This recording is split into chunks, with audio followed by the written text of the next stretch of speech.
Intinya hari ini kita akan ngomongin apa sih intermittent fasting, tips dan trik untuk intermittent fasting, dan juga em, mungkin share-share tentang pengalaman kita.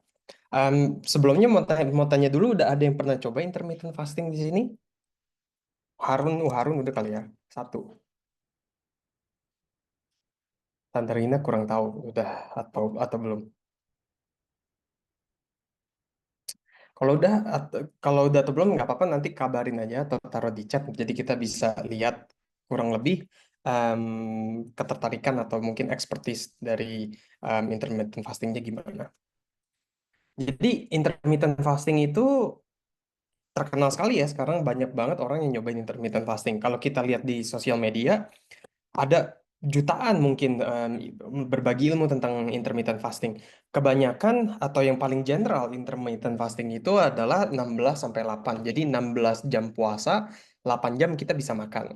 Intinya kenapa sih intermittent fasting itu sangat-sangat berguna atau sangat-sangat berhasil dan sangat-sangat ngetren sekarang?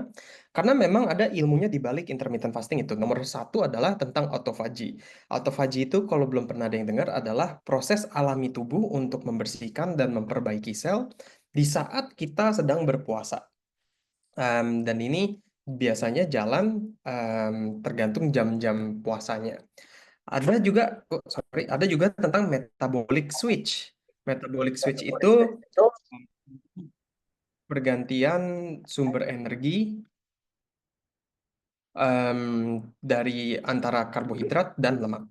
Dan ini lumayan penting ya. Jadi intinya, kapan sih kita kalau misalnya menggunakan atau berpuasa, sumber energi kita itu dari mana? Apakah dari karbohidrat atau dari lemak? Yang itu sangat-sangat penting.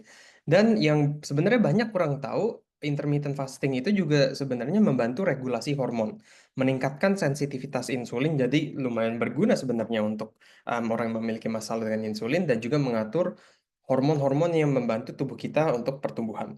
Um, dan kalau kita melihat sejarah dari intermittent fasting em, dan pola berguna. Jadi sebenarnya kalau kita telusuri sejarah sejarah hidup kita ya, sejarah sebagai manusia, kakek dan nenek moyang kita itu adalah hunter gatherers. Jadi mereka berburu, mereka ambil buah-buahan, mereka nggak ada tuh makanan yang langsung siap saji seperti kita sekarang kan, instan, Shin Ramyun gitu misalnya, itu kan enak. Nah, dan mereka berarti tidak ada jadwal makan yang sama seperti kita. Kalau kita kan kebanyakan manusia modern itu makan kurang lebih 3 kali. Sarapan, makan siang, makan malam. Di tengah-tengah itu juga kadang-kadang selalu ada snacknya. Cemilan pagi, cemilan sore, tergantung. Mungkin dua-duanya, mungkin cuma satu. Dan ini sangat-sangat berbeda dengan sejarah kakek nenek moyang kita. Tentunya dengan ada perkembangan teknologi, makanan sudah menjadi salah satu yang umum. Inilah yang bisa kita dapatkan. Tapi belum tentu justru bagus gitu dengan memiliki makanan yang selalu ada. Dan ini justru karena terlalu banyak, orang juga jadi makannya kebanyakan. Nah, ini yang berbahaya sebenarnya. Banyak masalah tentang em, masalah yang ditimbulkan dari overeating. Makanya ada intermittent fasting, dan apa gunanya itu intermittent fasting. Dan kita lebih memiliki atau lebih cocok ke sejarah, mengikuti nenek moyang kita kurang lebih. Dan kalau yang sudah pernah mengambil intermittent fasting atau sudah pernah nyoba intermittent fasting atau mungkin takut intermittent fasting, tergantung biasanya yang mana ya. Nah, em, caranya untuk menjadi lebih efektif sih gimana sih? Banyak orang yang udah nyoba nih tapi kok nggak turun-turun ya, udah nyoba nih tapi struggle, susah banget kok. Kok merasanya lapar terus, kok ngerasanya susah ya, kok nggak bisa-bisa ya. Sebenarnya yang paling penting adalah untuk intermittent fasting itu kita nggak boleh overeating. Balik lagi, makanan nggak boleh kebanyakan. Tapi kalau kita ambil yang dikit-dikit aja tapi sering, justru lebih baik. Jadi daripada makan 2 kali porsinya besar, coba makannya porsinya kecil tapi sering, mungkin setiap 2 jam sekali atau setiap 3 jam sekali gitu. Tapi porsinya benar-benar dikecilin. Nah, cara ini justru bisa membuat energi kita lebih stabil, meningkatkan pencernaan kita, dan mencegah overeating atau makan yang berlebihan. Nah, intermittent fasting itu, ini tips dan triknya lagi dari intermittent fasting. Biasanya orang bingung, lebih baik skip breakfast, sarapan, apa skip dinner ya? Tergantung kita perlunya yang mana. Jadi untuk kalau kita mau menargetkan liver, misalnya liver detox, lebih baik untuk skip dinner. Jadi kita skip makan malam. Jendela fastingnya atau puasanya itu dari jam 6 sore, kita selesai makan jam 6 sore, jam 10 pagi kita bisa sarapan. Kenapa? Karena kalau kita makan malam, liver kita itu bertugas untuk membantu sistem pencernaan. Jadi dia nggak bisa detox, nggak bisa istirahat, nggak bisa mengembalikan sistem atau sel livernya secara keseluruhan. Nah, cara tahunya gimana kalau livernya bermasalah? Biasanya kalau dengan ada kelelahan atau suka banget kecapean yang sangat-sangat parah atau kronis. Kalau mau yang detoxnya mungkin untuk detox darah, nah kita skipnya itu skip sarapan. Jadi jendela mungkin kita selesai makan jam 8 malam, tapi mulai bukanya lagi itu jam 12 siang. Jadi kita skip makan pagi. Jadi kalau orang yang detox darah perlu detox darah itu seperti apa? Kalau yang ada tekanan darah tinggi, ada kolesterol, ada diabetes, ada penyakit jantung dan lain-lain, itu lebih baik mungkin skip sarapan, kita makannya kita makan malam. Nah, jadi tergantung maunya yang mana. Jadi, nah, terus ditanya nih, oke, misalnya, oke lah mau coba intermittent fasting ada 16/8. Makannya apa yang baik? Nah, jadi ada penelitian di Amerika, mereka sebenarnya sejarah tentang diet, sejarah tentang fasting dan sejarah untuk makan sehat itu sudah ditemukan dari tahun 1930. Dari makan rendah kalori, terus ke rendah lemak di tahun 1948, rendah karbohidrat di 1972, rendah glycemic. Jadi ambilnya makanan yang tidak menyebabkan gula darah kita naik. Ini di tahun 79 dan sekarang yang lagi ngetren adalah eh, keto diet. Jadi lemaknya lumayan tinggi, tapi karbohidratnya sedikit karena untuk membakar energinya itu menggunakan lemak daripada karbohidrat. Nah, ini yang salah satu paling ngetren dan mulai di tahun 1990-an sebenarnya keto diet itu bukan sesuatu yang baru.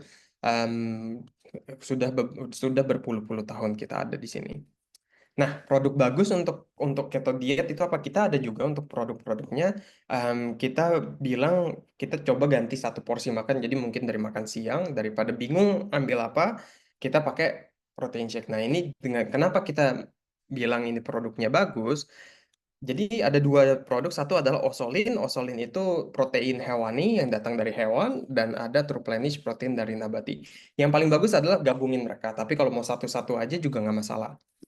Nah, kita ngomongin Osolin dulu ya. Osolin itu lebih dari whey protein. Dia ada teknologi eksklusif peptidanya. Kalau whey protein biasa itu sebenarnya seperti batu pahat.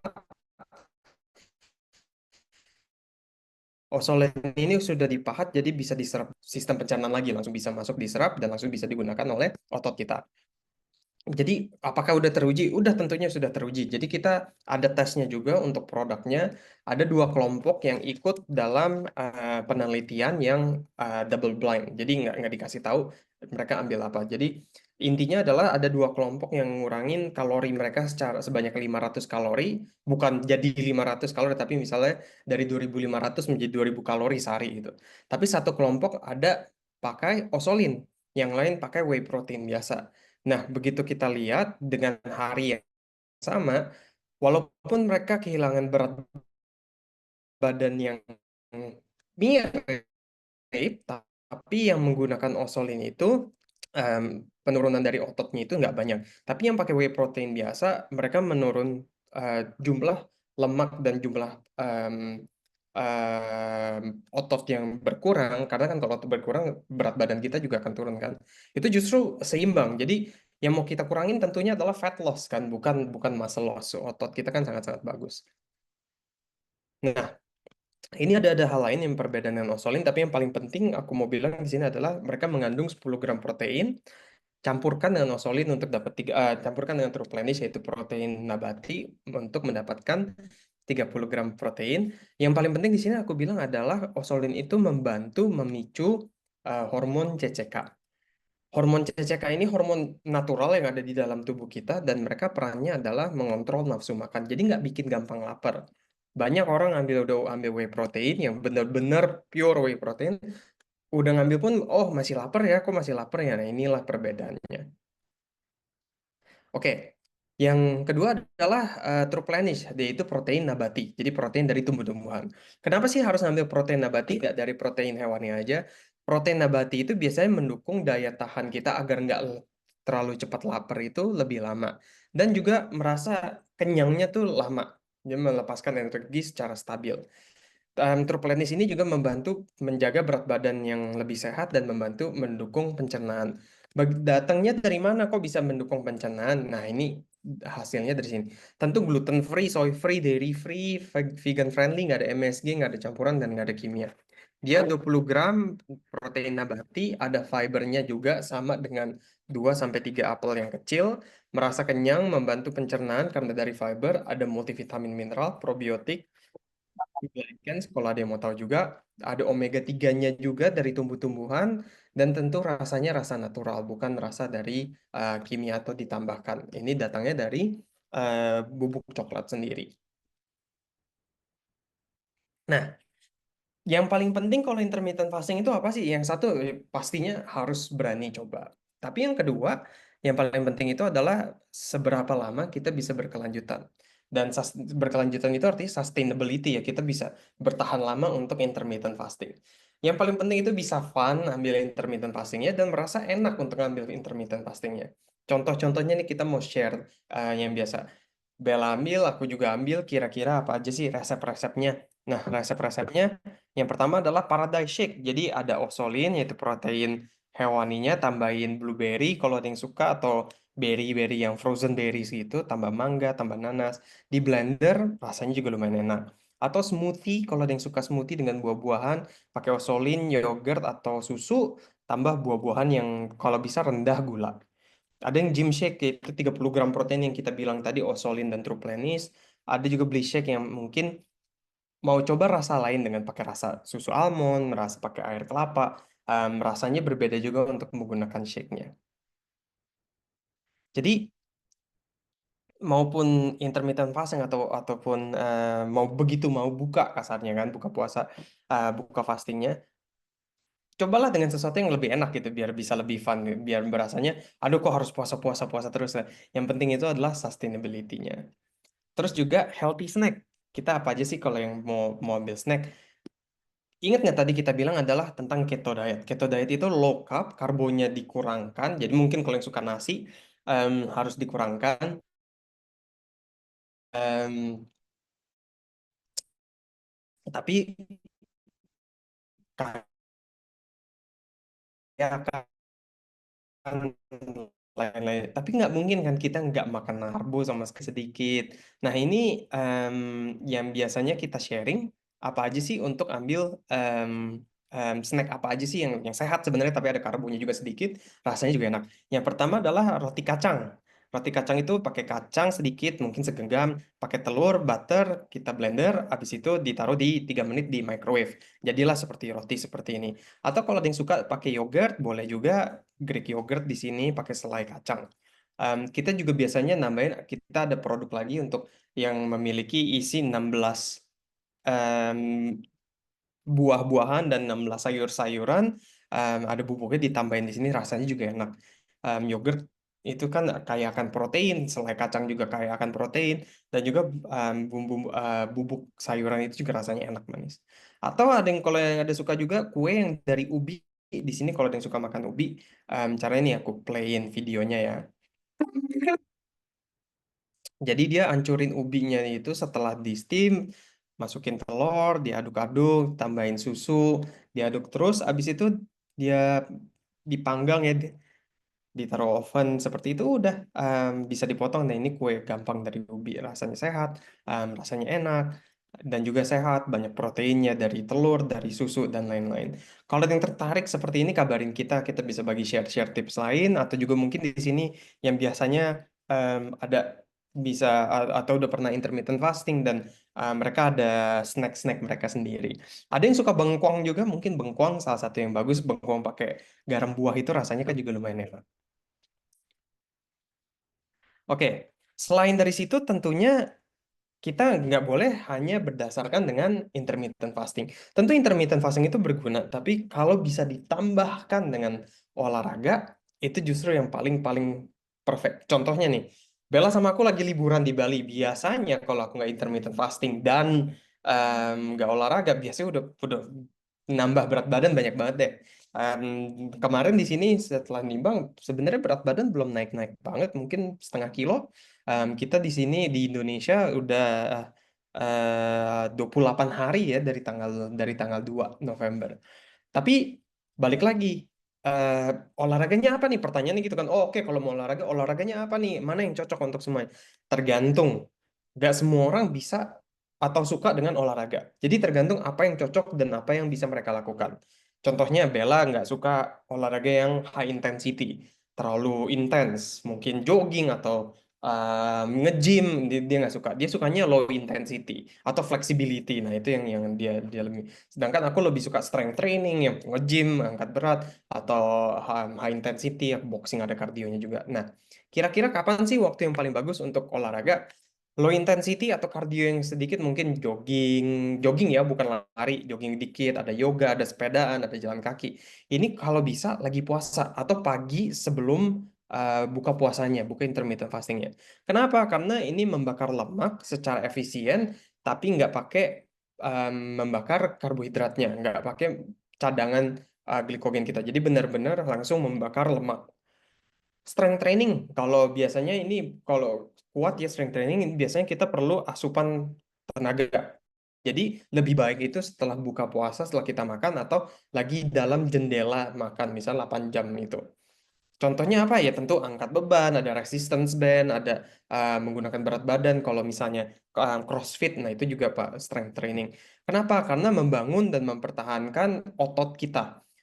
Kalau otot kita lebih banyak, otomatis mendukung pembakaran lemak lebih banyak dan membantu metabolisme tubuh kita. Jadi metabolisme itu kita makannya mungkin sedikit atau nggak terlalu banyak, tapi tubuh kita menyerap nutrisinya secara maksimal. High intensity, kalau ada yang suka high intensity, mungkin hanya perlu 30 menit, tapi benar-benar membakar dan menekankan olahraga kita. Nah, ini sama karena dia intens atau intens gitu ya, jadi perlu perlu tenaganya banyak. Em, Lebih baik dilakukan waktu lagi jendela makan atau 1 sampai 2 jam setelah kita buka intermittent fastingnya. Contohnya interval pakai sprint, misalnya sprint bolak-balik dalam semenit harus habis 20 kali. Itu sebenarnya susah banget. Circuit training kalau ada yang suka jumping jacks, terus ada star jump, terus ada burpees-nya dan lain-lain. Nah, itu digabung-digabung atau sepeda yang intens atau lari yang intens. Jadi aktivitas intensitas tinggi ini bagus kalau orang yang sebenarnya nggak punya waktu banyak, tapi mau membakar lemak secara besar-besaran. Karena begitu kita intensitasnya tinggi, waktunya sedikit, dalam waktu singkat, kita memaksimalkan pembakaran kalori kita dan membantu kesehatan kardiovaskular atau kesehatan jantung. Dan yang terakhir itu adalah kalau yang nggak suka semuanya nih, paling penting itu cobalah stretching. Jadi flexibility dan recovery. Latihan fleksibilitas dan juga pemulihan tubuh kita. Kapan aja, wah, bahkan waktu lagi fastingnya pun nggak masalah. Contohnya pilates, stretching, em, latihan mobilitas tapi yoga mobilitas. Nah ini meningkatkan pemulihan, mengurangi stres dan juga mencegah overtraining. Dan sangat-sangat membantu. Kenapa stretching penting? Karena stretching itu kan otomatis kita nge-stretch otot kita kan. Kalau otot kita di-stretch, jangan lupa pembuluh darah itu juga bisa di-stretch. Jantung itu juga adalah otot. Jadi otomatis begitu kita membantu itu, kita akan membantu banyak hal yang bisa membantu darah kita untuk menyalur lebih menyalur jalan lebih bagus di dalam tubuh kita. Ototnya juga makin stretching, jadi fleksibilitasnya jauh lebih bagus dan kalaupun mau bergerak tidak menggunakan energi yang terlalu banyak. Jadi untuk apalagi yang baru awal-awal intermittent fasting yang kurang berani nyoba, aku sarankan ada recovery workoutnya di sini. Balik lagi intermittent fasting itu memang paling umum adalah 16/8, tapi belum tapi bukan berarti kita harus start dengan 16/8 langsung. Bisa start dengan 12-12. Jadi 12 jam puasa, 12 jam bisa makan atau 14-10. Kalau udah biasa nanti tambahin dikit-dikit misalnya 12-12 jadi 13-11 jadi 14-12 14-10 jadi 15-9 16-8. Nah, itu yang kita tingkatkan sedikit demi sedikit. Yang terakhir yang mau aku bilang di sini, kita nggak ngomongin banyak-banyak tentang berat badan. kita selalu ngomongin tentang dari tadi aku bilang bukan berat badan, bukan berat badan, tapi pengurangan lemak atau pengurangan lebih fokus ke komposisi tubuh kita. Contohnya banyak orang, contohnya nih pria kiri dan pria kanan. BMI-nya sama, berat badannya sama, tapi kan komposisi tubuhnya beda. Yang kiri mungkin lemaknya hanya 5%, yang kanan 30%. Sedangkan metabolismenya juga beda. Yang kiri 2.400 kalori sehari, yang kanan hanya 1.800. Kalau kita fokus ke BMI itu sama-sama obesitas kan, tapi kan belum tentu. Kita cobalah ceknya itu di mungkin lingkaran sentimeter di celana kita. Jadi bukan kilogram ya atau berat badan yang kita harus cek, tapi coba cek ke sentimeter kita. Mungkin coba cek em, lingkar pinggang seminggu sekali. Kalau tubuh kita itu berotot, nah kita bisa ambil otot itu lebih berat dari lemak. Jadi kalau kita berat badannya naik, tapi lemaknya turun, mungkin justru sentimeter kita yang berkurang, lingkar pinggang kita yang berkurang, tapi berat badan mungkin jauh lebih tinggi karena otot kan lebih berat. Jadi yang paling gampang kita bisa lihat, oh coba ada nggak sih baju yang mungkin 5 tahun lalu, 2 tahun lalu, setahun lalu yang, wah dulu kayaknya udah nggak muat deh, coba lagi pakai, oh ternyata bisa muat. Nah itu kita ada cerita banyak-banyak di situ. Nah, yang terakhir aku mau sharing story di sini. Sebelum aku sharing story di sini, kira-kira ada yang mau sharing atau em, tentang intermittent fasting? Kalau nggak bisa sharing dengan buka mic, di chat pun bisa. Nah, mungkin aku sharing ini dulu deh. Jadi, intermittent fasting ini zaman sekarang sangat-sangat ngetren banget di Korea. Em, di yang kedua ini adalah, yang di kiri ini adalah satu artis Korea yang lumayan terkenal, yang di tengah ini idol, mantan idol generasi satu, Miss A ya, nama bandnya dulu, nama idolnya. Dan mereka dua-duanya sekarang menjadi championnya intermittent fasting di Korea. Dan nggak hanya mereka aja, banyak banget selebriti-selebriti Korea sekarang itu justru lagi meninggikan intermittent fasting. Kita juga lagi bantuin orang sebenarnya di Korea itu ambil intermittent fasting. Ada programnya selama 6 minggu dan turun 8,2 kilo. Em, dan di sana juga turun, lemaknya turun sekitar 3, sekian persen, ditambah turun dengan size bajunya, sentimeternya. Jadi balik lagi, walaupun udah turunnya banyak 8,2 kilo, kita bukan mau fokus di berat badan, kita mau fokus di sentimeter. Apakah bisa kurang berat, bajunya, size celananya, size ikat pinggangnya, dan lain-lain. Em, ada yang taruh di chat. Hmm. Iya, ada. Em, hari ini itu aja sih yang kita mau sharing. Aku coba stop sharing di sini ya. Kalau ada pertanyaan, ada yang mau sharing tentang intermittent fasting, ada apapun itu, makanan yang bagus untuk intermittent fasting, makanan yang kurang bagus untuk intermittent fasting, jadwal-jadwalnya, boleh ditanya di sini. Kita bisa bantu jawab juga. Atau ada yang mau ditanyakan tentang slide tadi, kita boleh bisa bantu juga.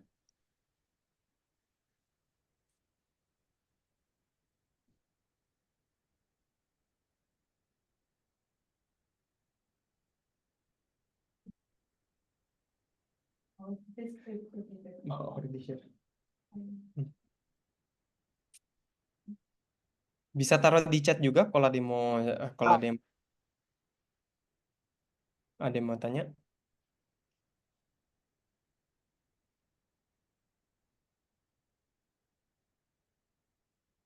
Kalau nggak terakhir aku share. Jadi kita, em, Bella juga sama. Bella lagi di Bali. Dia intermittent fasting tapi ngambil olahraganya beda. Dia waktu di Bali ini, karena Bali ada banyak tempat yoga, dia yoga juga. Tapi dia berasa juga, mungkin berat badannya nggak terlalu naik banyak, celananya nggak jadi ketat. Kita biasanya ngambil itu sekitar 16,8. Tapi 16,8 di Bali lumayan susah ya, karena makanannya banyak yang enak-enak. Em, Contohnya biasanya kita kalau lagi di rumah, 16,8 kita itu kita selesai makan mungkin jam 6, jam 7 lah paling paling lama. Em, jadi 7, kalau 16 itu cara ngitungnya gimana? Cara ngitungnya dari selesai jam 7 malam ke jam 7 pagi itu kan 12 jam. Jadi ditambahin 4 jam itu jadi jam 11. kita baru buka jadi jam 11. Tapi kalau misalnya kita selesai makan jam 6 ya baru bukanya jam 10. Di Bali pun sama, kita mungkin nggak bisa makan jam 6 nih. Kita jadi makannya mungkin selesainya jam 8. Ya udah nggak apa-apa, kita selesai makan jam 8, selesainya jam 12. Kita baru buka lagi jam 12. Nah itu 16-8 kita, jadi nggak harus, kalau bisa sih tentunya dengan waktu yang bersamaan, tapi nggak harus selalu dengan waktu yang bersamaan. Kadang-kadang kan hidup ada plan lain-lain kan. Yang paling penting di sini adalah sustainability. Kalau bisa berkelanjutan, dan yang paling penting itu adalah disiplin dan keseringan untuk intermittent fasting. Jadi kadang kalau misalnya Senin selesai makan jam 6, mulai buka lagi Selasa jam 10 pagi, tapi ternyata telat, dinernya telat, ada team meeting atau apapun itu, baru selesai dinner jam 8, ya nggak apa-apa, Rabunya jam 12 kita baru buka. Em, ada yang nanya untuk yang punya masalah dengan mah, gimana cara ikut IF yang aman? Oke, cara IF yang aman itu kita biasanya nambahin probiotik. Probiotik itu membantu lapisan pelindung dari perut kita. Probiotiknya juga kalau bisa jangan yang sembarangan ya. Kayak kita harus lihat juga dalam probiotik itu seberapa banyak gula yang dikandung oleh oleh probiotik itu. Kalau bisa probiotiknya em, yang aman, dan juga harus tahu probiotik itu kan bakteri baik di dalam pencernaan kita kan ya. Kita harus tahu bakteri baik ini seberapa banyak sih di produk probiotik yang biasa kita ambil, dan apakah diberikan makanan. Probiotik itu ada namanya prebiotik. Prebiotik itu kan makanan untuk probiotik. Nah, coba cari yang probiotiknya sudah ada prebiotiknya, jadi langsung ada makanan. Jadi inilah gimana cara-cara menjaga mah. Kita ada produk probiotik kita tersendiri. Kalau ada yang mau nyobain, boleh kabarin. Em, itu cara nomor satu. Dan cara nomor dua, em, pagi-pagi itu bisa kita ambil sesuatu minum. Tentu yang kedua adalah minum air yang lumayan banyak. Salah satu yang kita mau cek untuk intermittent fasting, seberapa banyak air yang kita minum. Kalau mungkin hanya 1 liter, biasanya kurang, jalan banyak lah. Kalau lebih besar itu lebih lebih baik. Nah, itu kalau menjaga, cara-cara menjaga mah untuk intermittent fasting. Dan yang terakhir, mungkin intermittent fastingnya coba skip sarapan daripada skip makan malam. Tergantung cocoknya yang mana lah. Itu biasanya orang, kalau biasanya, karena, oh mungkin sorry, bisa skip makan malam. Karena kalau kita selesai jam 6, biasanya kan kita kenyang sampai kita mau tidur jam 10. Terus kalau jam 10 bangunnya mungkin jam 6 atau jam 7, untuk buka lagi kan hanya butuh 3 jam misalnya, itu nggak terlalu terlalu banyak. Nah itulah yang em, biasanya cara-cara IF paling aman untuk jaga mah. Ada lagi yang mau ditanyain? Mungkin kalau yang udah pernah intermittent fasting bisa sharing. Yang paling susah apa sih? Pengalaman paling susah apa? Atau mungkin pengalaman-pengalaman yang mau ditanyakan apa? Saya kayak contoh itu ya, kalau ada masalah dengan mah gimana, itu really really good question.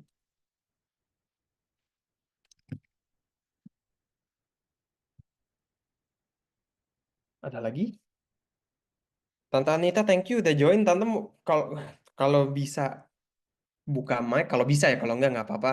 Kalau mau sharing tentang intermittent fasting boleh juga. Hai, hai, Vin. Halo,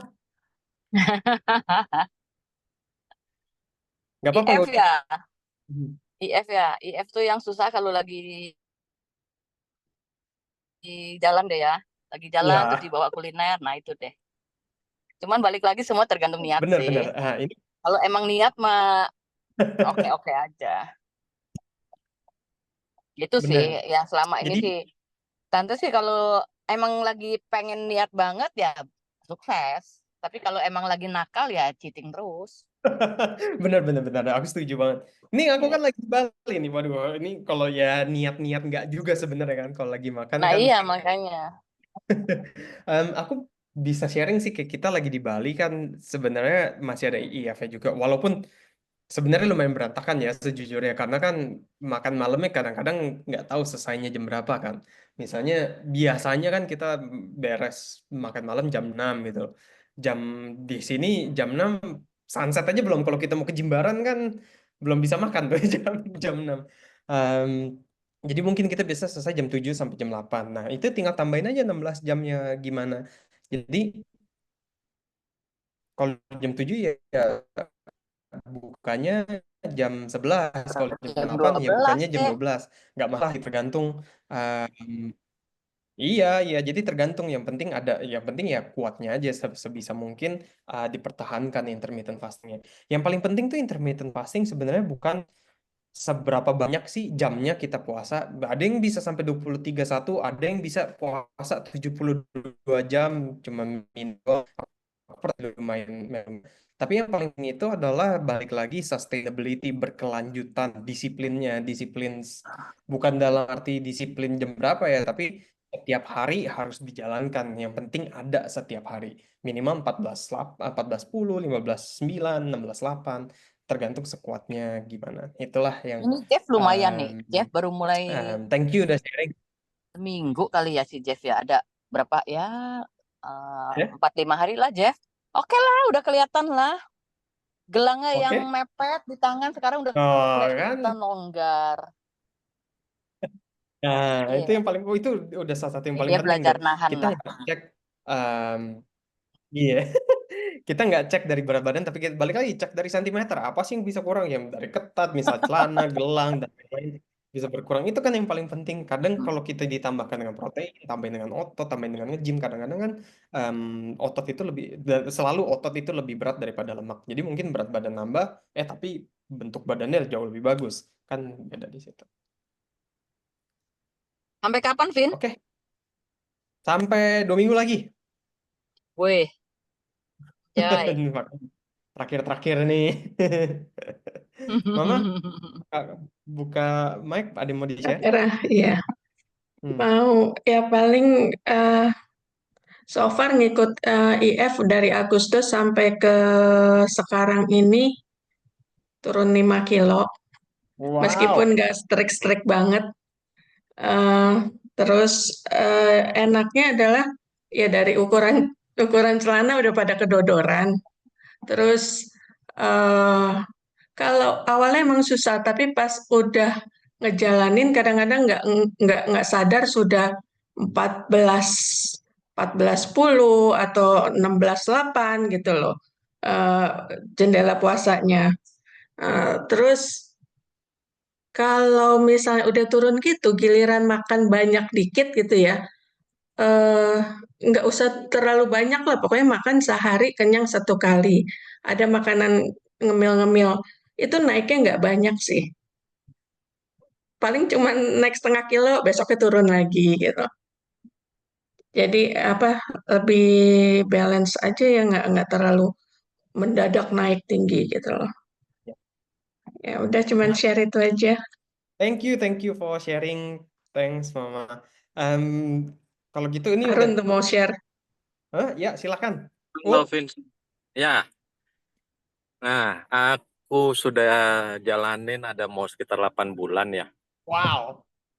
Commute tuh. Kok commute? Heeh, Gimana 8 bulan terus? ya, turun ada ya mau sekitar 8 kiloan ada. Eh, Cuma biasanya kalau sudah di weekend itu yang agak kacau, Betul. ya kan? Kalau udah weekend tuh kadang teman ngajak keluar atau kita keluar dengan keluarga. Nah, itu udah agak susah tuh jamnya karena kan beda dengan hari-hari biasa. Hari-hari Betul. biasa kan udah terjadwal lah, udah fix pasti gitu kan. Hmm. Cuma kalau udah weekend, nah itu biasanya yang delay atau bagaimana gitu. Betul. Jatuhnya kadang malah hari Minggunya itu eh kita nggak ini malah jadinya nggak IF. Hmm.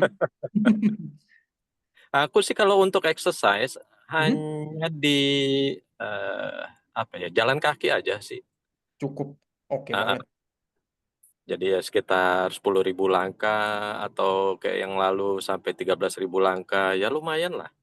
Walaupun nggak tiap hari ya, Nggak sesempatnya apa-apa. aja. Mm-mm.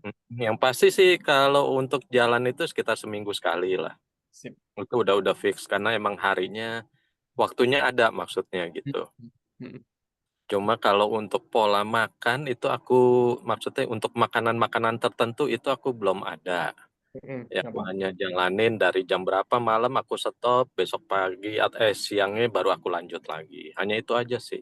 Sip, no, um, thank you banget buat sharingnya.